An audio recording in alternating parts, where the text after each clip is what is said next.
Ciao a tutti, sono Claudio e il caffè è la mia passione e bentornati sul mio canale. Spero non vi siate persi il video reportage dall'Host che ho pubblicato settimana scorsa e a cui vi rimando, e ho fatto anche a Host delle interviste interessantissime e vi proporrò nelle prossime settimane, quindi iscrivetevi al canale cliccando sul tasto qui sotto e mi raccomando lasciate un like a questo video e commentatelo se vi fa piacere, aiuterà questo canale a crescere e a fare delle cose nuove e interessanti che mi auguro vi possano piacere, e per esempio una di queste ve ne parlerò oggi, che è questo famoso bicchierino che qualcuno di voi ha già acquistato e spero abbia apprezzato, ma oggi vi spiego da dove nasce quest'idea. Ovviamente a fine video, come sempre, premierò qualcuno di voi che è iscritto al canale e settimana scorsa ha commentato il video e lo sorteggerò tramite il tool. Ma adesso iniziamo e parliamo del video di oggi, il bicchierino da caffè graduato.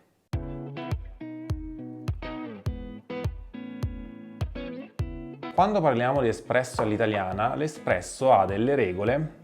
che sono tipiche appunto dell'espresso all'italiana, che sono innanzitutto che la macinazione del caffè deve avvenire immediatamente prima di fare il caffè, perché già dopo 15 minuti si va a perdere più del 30-40% degli aromi contenuti del caffè. Quindi il caffè va macinato fresco, va messo in infusione in una macchina appunto a braccio e poi il caffè va erogato dopo appunto essere stato pressato, aver fatto il flussaggio della macchina, e l'erogazione del caffè, se è stato macinato perfettamente, deve durare tra i 25 secondi più o meno 3, quindi tra i 22 e i 28 secondi si considera la ricetta perfetta del caffè. Tutto questo se il panetto di caffè per fare una tazzina di caffè è di circa 7 grammi, quindi nel caso di una tipica macchina a braccio con il filtro per 2 caffè parliamo di 7, 14 grammi perché è una doppia dose. È importante poi, per mantenere la regola del caffè e dell'espresso all'italiana in maniera perfetta, una dimensione dell'erogazione che sia tra i 25 e i 30 ml. Motivo per cui ho voluto creare un prodotto ad hoc per voi che possa essere per tutti gli appassionati di caffè un riferimento quando si va a erogare il caffè. Si potrebbe anche, se si vuole essere precisi, fare tutte queste cose tramite una bilancia, perché si andrebbe a pesare quanto pesa appunto l'erogazione del caffè sopra i bicchierini e il peso è indicatore anche di quanti ml stiamo erogando. Ovviamente questo è un po' complicato, soprattutto usando macchinette a cialde o capsule, inserire una bilancia sotto non c'è neanche spazio e quindi è una cosa impossibile. La maniera migliore era appunto, secondo me, fornirvi un bicchierino graduato con la tacca dell'espresso all'italiana. L'espresso all'italiana tendenzialmente è 25 mm,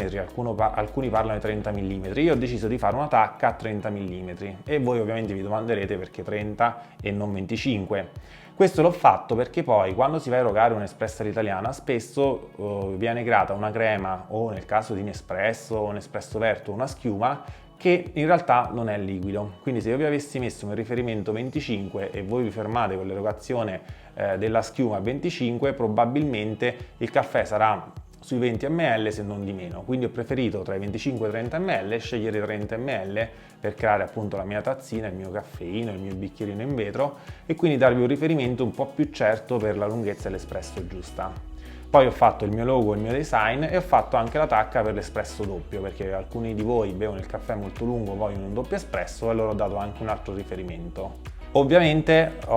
ci tenevo tanto a fare un bicchierino fatto bene, quindi innanzitutto è un prodotto made in Italy, ovviamente sapete quanto amo il made in Italy, nel mio sito che trovate in descrizione trovate tutte le macchine made in Italy che io cerco sempre di pubblicizzare e valorizzare. Difendiamo il made in Italy e assolutamente, quindi non potevo che farmi fare questo bicchierino in Italia. E un'altra cosa è molto importante, perché questo vetro ovviamente è un vetro speciale con un isolamento termico, quindi per quanto l'espresso all'italiano magari vada bevuto in tazzine con un bel bordo spesso che contiene il calore nella maniera migliore, perché è fondamentale la temperatura del caffè, ne abbiamo già parlato, trovate il video a cui vi rimando in cui vi dimostro come cambiando termostato da una macchina del genere si ottiene un caffè più corposo, più cremoso e bollente come piace a noi. E quindi anche questo bicchierino ha una dispersione del calore veramente minima, tant'è che nelle mie prove tra una tazzina in ceramica e questo bicchierino i valori sono totalmente paragonabili, quindi non vince a mani basse la ceramica come ci aspettavamo, ma questo bicchierino si difende assolutamente bene e in più vi dà quella possibilità appunto di vedere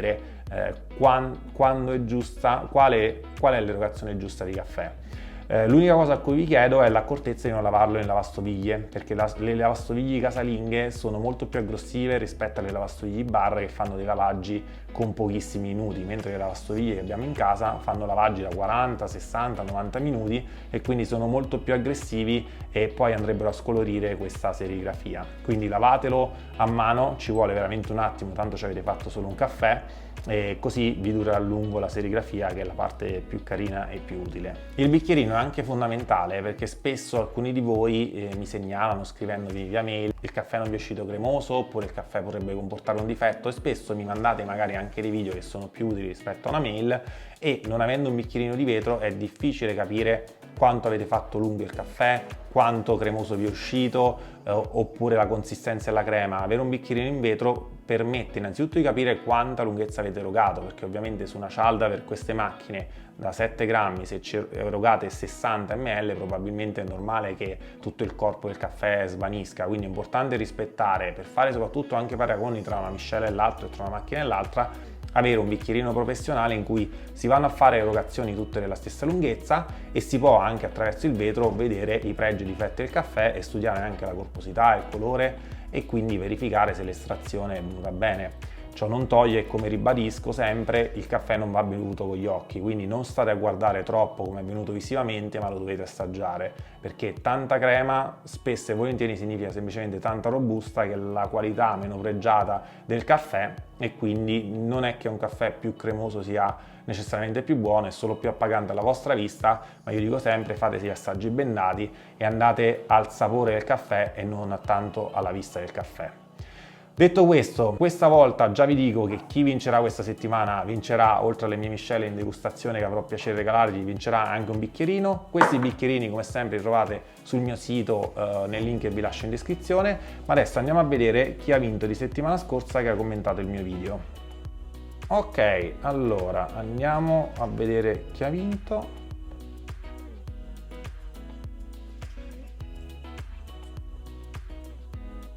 Andrea Giarnera. Andrea, complimenti, hai vinto. Riceverai in omaggio un bicchierino e una degustazione delle mie miscele. Scrivimi alla mail che trovi in descrizione, sarà mia premura inviarti il prima possibile questo omaggio. Per tutti gli altri, se volete vincere, commentate questo video, e un saluto alla prossima e ci vediamo sabato alle 2. Ciao!